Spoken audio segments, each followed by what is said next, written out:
that, so we don't take our own democracy for granted, because a lot of these countries have a lot of young populations, so people between ages 16 and 30. They're growing pretty rapidly, but they're also fairly modern. They're not like a typical African country. They have people dressed kind of like we would dress, very similarly. They have similar types of living in terms of their lifestyles. So the goal is just to think about, if we were under a dictatorship, how would that be, and how how do we put ourselves in their shoes to kind of understand the reasons why they're deciding to protest, and they're deciding to put their pressure on their government to help them out, and kind of critically analyzing the Arab Spring and trying to understand it. These case studies are more about kind of like getting a grasp for what it is, of what the Arab Spring is, and the different parts and how it spread, and then the reasons why. So explaining reasons why for protesting, explaining reasons why corruption is still a thing, and comparing, contrasting which countries are succeeding in implementing democracy and which ones aren't, and why that is, okay? So you can add some of these details at the top. Tunisia, the main dictator that was there was named Ben Ali. He was there for about 20 years, up until about 2011. So all of these guys fell in 2011, in the same year. It's kind of a domino effect, which we'll talk about here in a bit. Egypt, Mubarak, 30 years. So that's a long time for all of these being in power. And then Gaddafi in Libya was 40 years. Okay? And Libya was, he was captured and killed by his own people. Pretty brutal stuff. But so these guys all fell in different time areas too. So it took about 2 weeks for Ben Ali to flee. It took about a month or so for Mubarak to go out of office. And did you not get one? Yeah. Sorry about that. Yep. And then Gaddafi, it took about 8 months for him to fall. Yeah, just write them up at the top just to give you some context. Okay? So what we're doing is we're going to watch some videos, and you're going to gain information. So we're going to do the Tunisia part together, and then you're going to split into partners for the Egypt and Libya part. Okay? So we're watching these 3 videos up top together, and we'll do, as a class with me helping, we'll do Tunisia together. And then you're going to do this part using this criteria for Egypt and for Libya. Okay, so don't worry about this so much now. Just focus on what we're going to do here for Tunisia. Okay, so you don't need your computers. Please shut them. You won't need them for about 10-15 minutes. You will need them for when we start watching the videos, so close them for now. Okay. So these first 2 videos are going to give us background in the Arab Spring. There's going to be a tiny bit of information about Egypt, but mostly about Tunisia in the beginning, and then about a few other countries as well. Okay. Should we take notes on these? Yep. So you can. These are what they're used for. The graphic organizer in the front is for taking notes. Okay, and writing down things. It's easy points. You're going to get 5 points per box, and then the back side is questions. But don't worry about the questions. We're just focusing on the front page. Okay. Everybody can understand what we're doing. Tunisia is a group, Egypt and partners, Libya and partners, the 4 questions at the end on your own, okay?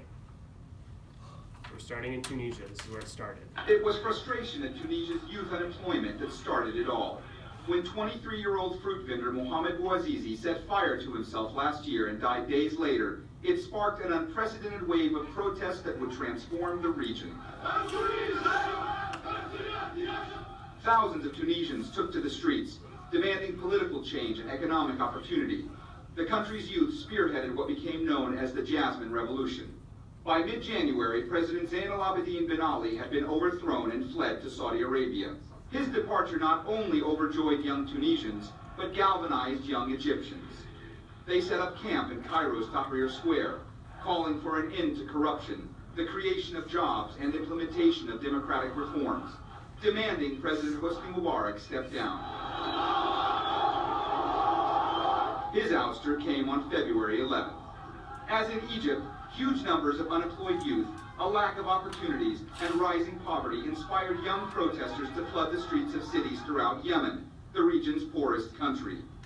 At a youth-led rally outside Sana'a University in February, many college-educated Yemenis expressed their dissatisfaction at the lack of job opportunities there. The anger was palpable. How old are you? 27 years old, have nothing, did nothing for the future, single, frustrated in this country.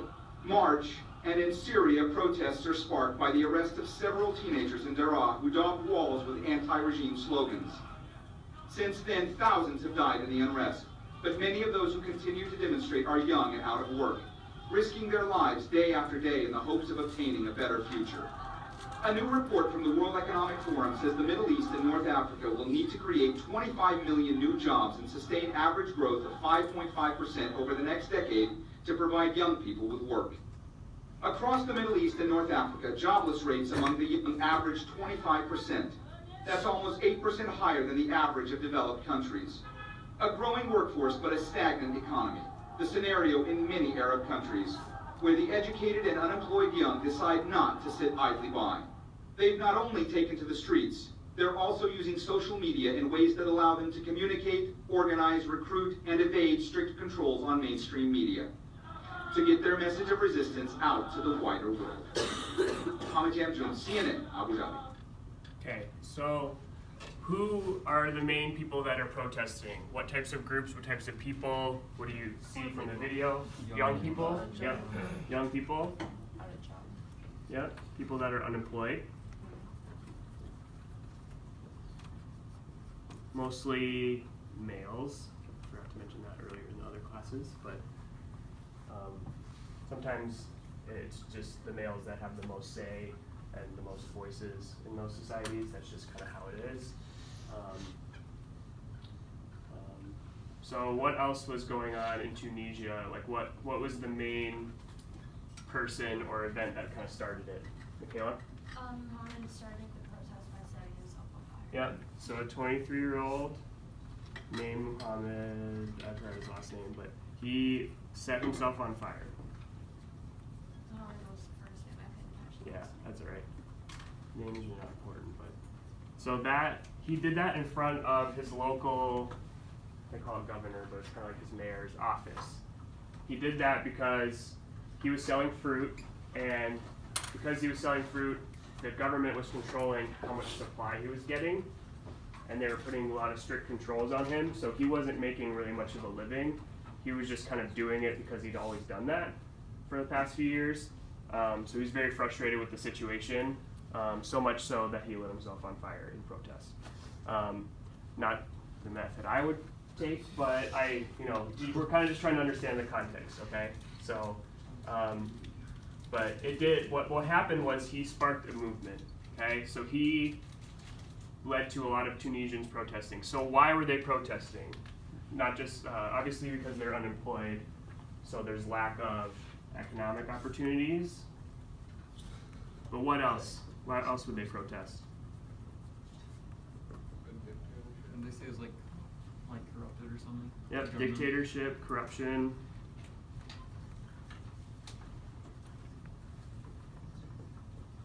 Okay. So the main word that we're probably going to run into in some of these other videos is fed up, with just the status quo in general, so how things are going. So the main thing that a lot of these people want is one of our vocab words over here. Don't worry about writing those down. I'll just keep them up for a few days. You can write them down tomorrow. We just don't really have the time. But self-determination, that's the main one there. People having the freedom to choose how they want to live. So what religion they want to profess, even though most of them are Islam anyways. Who has the control, who has the power to make those decisions for you, or if you can make them yourself. We kind of take that for granted here. We have a lot of freedom. A lot of these people don't have the freedom, money, or education opportunities to find work.